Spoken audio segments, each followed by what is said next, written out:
became interested in secret societies when I was at university, and I really didn't think, I thought they were a myth, and then when I became a senior I found out that they weren't, and that within this already elite institution there was an even smaller elite group or groups that had their own rules and their own mysteries and their own culture, and that these people were very powerful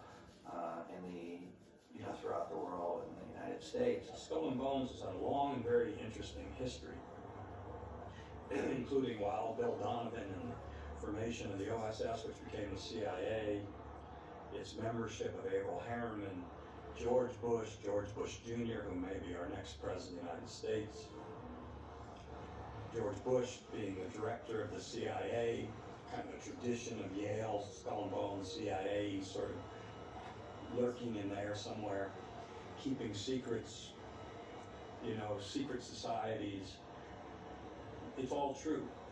Whether the rituals as we've portrayed them are true, we've made them up to be cinematic and dramatic and, fun to watch. But they're based in truth. The roots are true.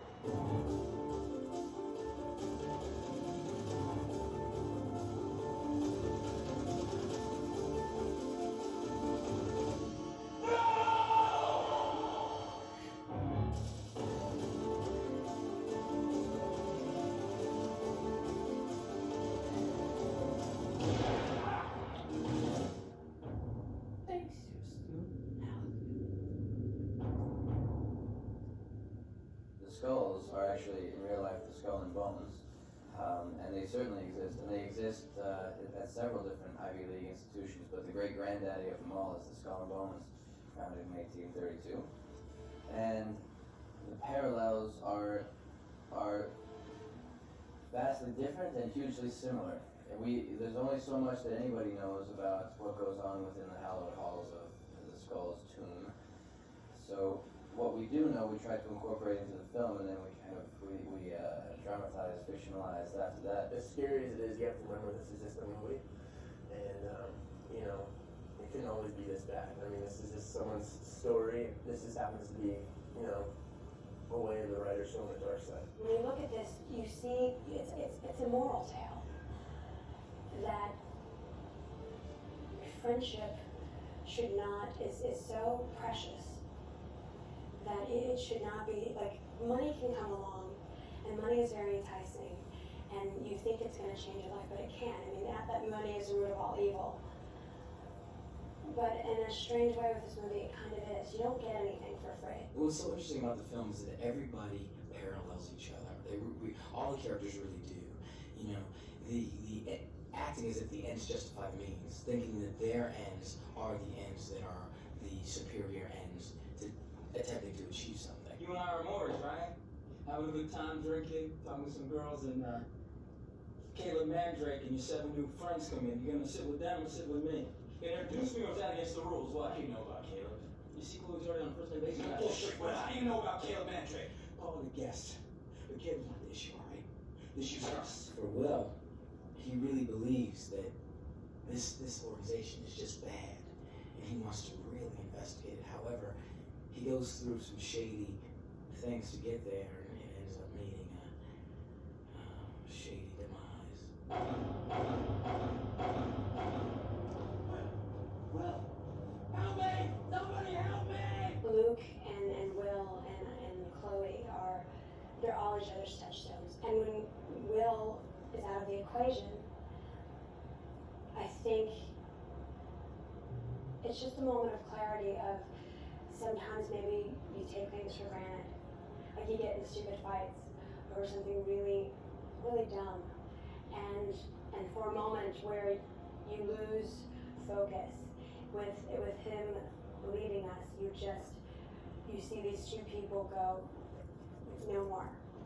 And we're much stronger as a team, and you really see them band together, and you see their strength so much as a team, and you really see that support, and it's so beautiful. And they realize that they're in love with each other. You're not involved, I'm involved. I'm involved. I'm gonna be there for you, okay? I'm talking with these people, okay? I do understand, okay? I'm in love with you. The funny thing about the relationship with Chloe for Luke is that, typical stupid male, he's got it all backwards. He thinks it is his assumption that he couldn't possibly be good enough for this woman because he is the outsider and he's the mutt and he's the guy who is not pedigreed. He doesn't have the wealth or the fame or the family or the connections. And he sees his indoctrination into the skulls as the door opening for him being able to finally say, hey, here I am. On her side, the only thing that is interesting about him is that he's not one of those guys, because those are the guys that she's known in her entire life. Lucas, I've been looking all over for you. I need to talk to you right now. Chloe, this is Caleb Mandrake. We've met at Exeter. Luke and Caleb they're so opposite in where they come from and who they are. And that's why they track and they bond the way that they do. Lucas is self-made and he's done everything on his own. Nothing was handed to him. And Caleb respects him for that.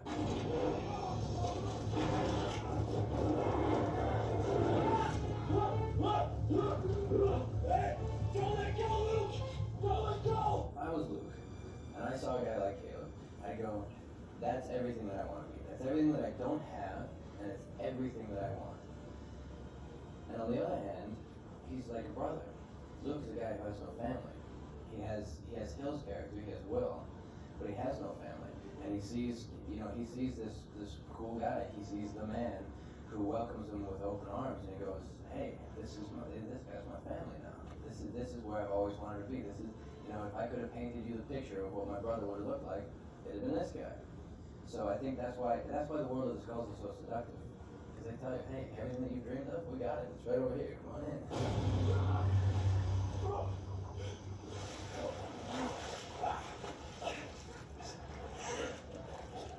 You are a menace to society. To expose to this target audience, this new generation of filmgoers, this genre of the thriller, set in a world they know or want to know about, college.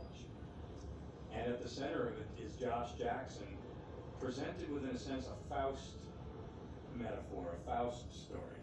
Okay, here, Faust, here's all the things that you want in life.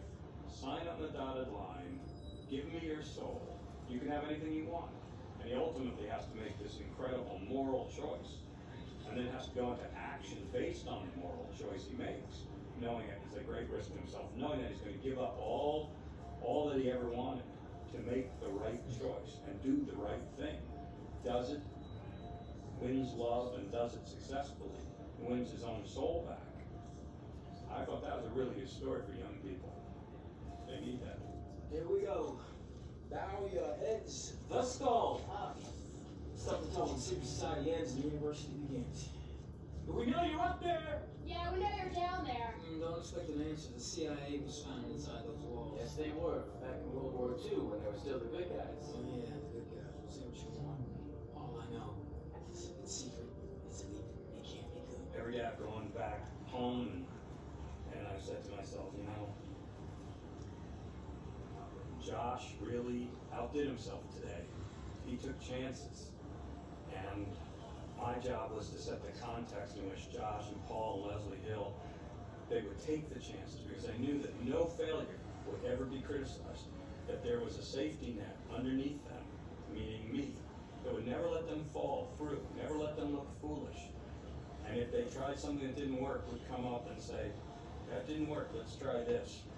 And that they could express everything they wanted to express and know that it would be received gratefully by me and the crew, and that in that womb of security, which is not normally what a movie is about, they would learn to expand and explore and discover in themselves the joy that they deserve because of who they are, and they all are very deserving.